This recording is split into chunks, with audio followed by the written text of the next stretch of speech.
Hello friends, welcome to my channel. I am doctor Beena Sethi और आज हम बात करने वाले हैं रेडियो आयोडीन की। रेडियो आयोडीन थायराइड के केस में कब दिया जाता है और किनको दिया जाता है, इसके क्या फायदे हैं और क्या नुकसान है, आज हम इसके ऊपर पूरा डिस्कशन करने वाले हैं।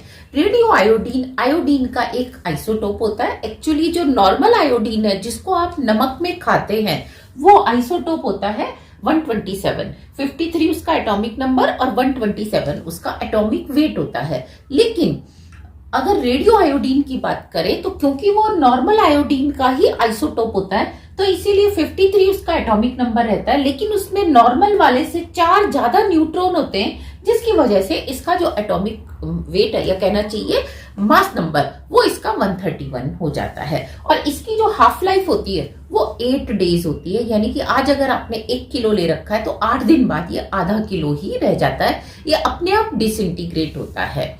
अब ये हम किन पेशेंट्स को देते हैं, ये एक्चुअली हम उन पेशेंट्स को देते हैं जिनमें T3 और T4 क्या बनता है, बहुत ज्यादा बनता है। तो आप कहेंगे जब T3 T4 ज्यादा बन रहा है तो इसका मतलब वो क्या है, हाइपरथायरॉइड का केस है, हाइपरथायरॉइडिज्म का केस है। एक्चुअली ये हाइपरथायरॉइडिज्म का भी डिफरेंट टाइप का केस होता है। हाइपरथायरॉइडिज्म वो होता है जिसमें कि आप समझ सकते हैं कि यहां से जो TSH आ रहा है, जो हमने अपने पुराने वीडियो में लास्ट वीडियो में देखा था कि हाइपोथैलेमस से एक हार्मोन निकलता है जो पिट्यूटरी में जाता है।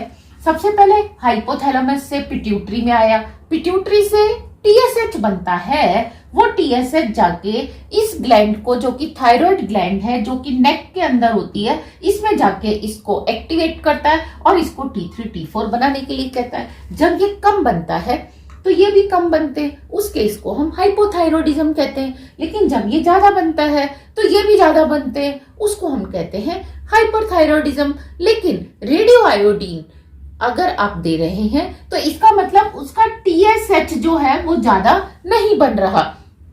अगर TSH ज्यादा बन रहा होता तो हम रेडियो आयोडीन देते हाइपोथैलेमस में, या उसकी जगह हम कोई और रेडिएशन देते जो कि हाइपोथैलेमस की एक्टिविटी को कम करता और TSH कम बनता।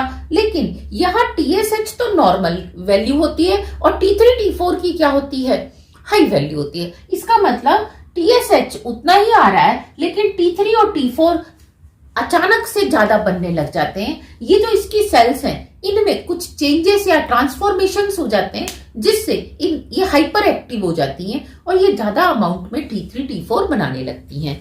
अब ज्यादा अमाउंट में T3 T4 बनता है तो आप समझ सकते हैं कि हाइपोथायरॉइडिज्म का उल्टा केस होगा। इसमें मेटाबॉलिज्म जो है बहुत फास्ट हो जाता है और इतना फास्ट हो जाता है कि आप जो खाना खाते हैं वो विद इन 30 मिनट 40 मिनट क्या होता है पूरा डाइजेस्ट हो जाता है और आपको लगता है कि अब आप जाके स्टूल पास करें।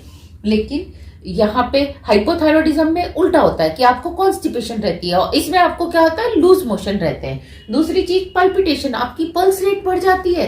इतनी जल्दी आपका मेटाबॉलिज्म है, आपकी बॉडी को इतनी ज्यादा एनर्जी मिल रही है कि हार्ट भी, लिवर भी, लंग्स भी सब बहुत ज्यादा काम करते हैं और आपकी जो रेट है पल्पिटेशन, पल्स रेट जो है वो बहुत ज्यादा हो जाती है, जो कि डेंजरस जोन में चली जाती है।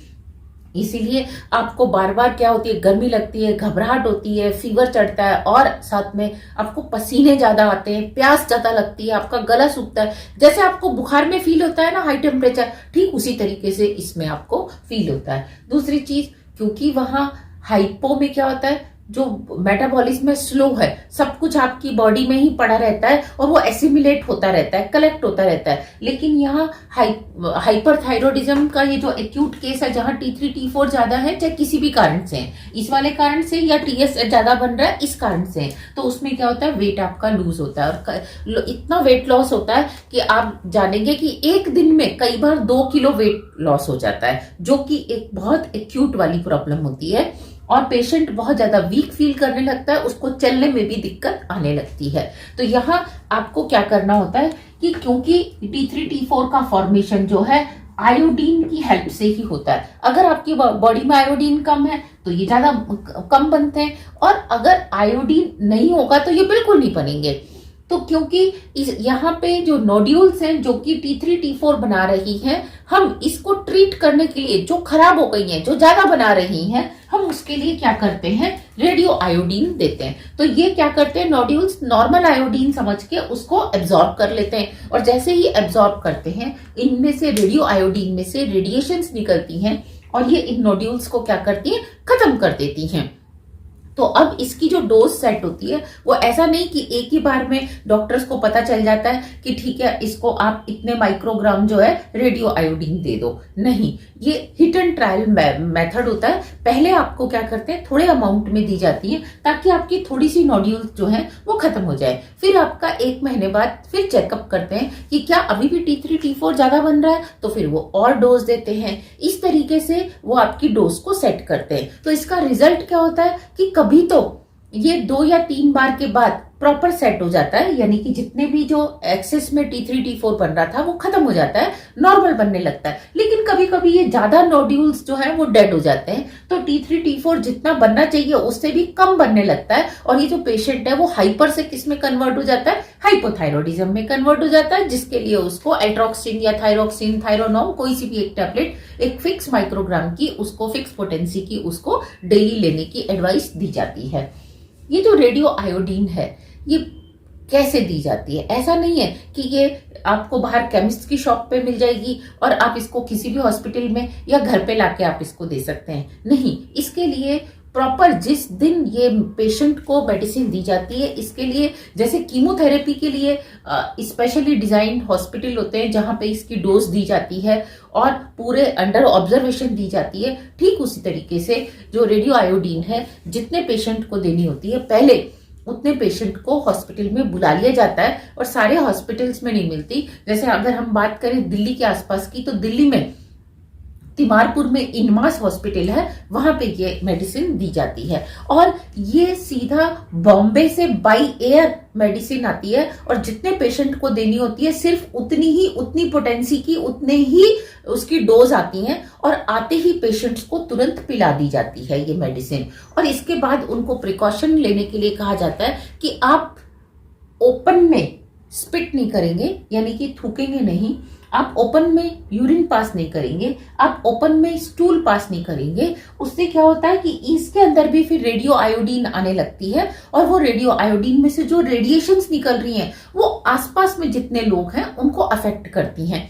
तो यहाँ हम उनको मना करते हैं। साथ में ये कहते हैं कि किसी के भी साथ, अगर आप ऑफिस में काम कर रहे हैं तो ज्यादा टाइम तक किसी के साथ आमने सामने फेस टू फेस बात मत करो, क्योंकि ये रेडियो आयोडीन जो उसकी नेक में थायराइड ग्लैंड के अंदर है वो उसकी नेक से दूसरे को एक्सपोज करती है और दूसरे को बीमार करती है। तो इसीलिए हम उसको कहते हैं कि ज्यादा टाइम तक आप किसी के आमने सामने मत बैठो। जब आपने रेडियो आयोडीन लिए 1 महीने का कम से कम एक बार में उसको प्रिकॉशन लेनी पड़ती है। अगर उसको दूसरी डोज दी गई है तो दोबारा 1 महीने के लिए प्रिकॉशन लेनी पड़ती है। साथ में पेशेंट को मना किया जाता है कि आप अपनी फैमिली के साथ, बच्चों के साथ एक ही कमरे में ना बैठे, ना सोएं, क्योंकि जितनी देर आप उनके आमने सामने बैठेंगे या उनके साथ बैठेंगे तो आपके थ्रॉट में से रेडिएशंस निकल के वो उनको अफेक्ट करेंगी। तो इसीलिए कहा जाता है कि आप ज्यादा लंबे टाइम तक किसी के भी कांटेक्ट में ना रहें, और पूरी प्रिकॉशंस जैसे आप अपने लिए ले रहे हैं वैसे दूसरों के लिए भी ले। तो ये रेडियो आयोडीन जो है 8 दिन में इसकी डोज अपने आप आधी हो जाती है। जितनी दी गई है 8 दिन के अंदर वो डिसइंटीग्रेट होके आधी हो जाती है। फिर 8 दिन बाद दोबारा आधी, यानी कि अगर उस किसी को 100 माइक्रोग्राम दी गई है तो 8 दिन बाद वो 50 रह जाएगी, फिर उसके 8 दिन बाद वो 25 ही रह जाएगी। और जब वो पूरी खत्म हो जाती है तो 1 महीने के बाद क्या करते हैं, उसको दोबारा टेस्ट करके फिर दोबारा से मेडिकेशन उसका किया जाता है। तो रेडियो आयोडीन के बारे में हमने इस वीडियो में देखा।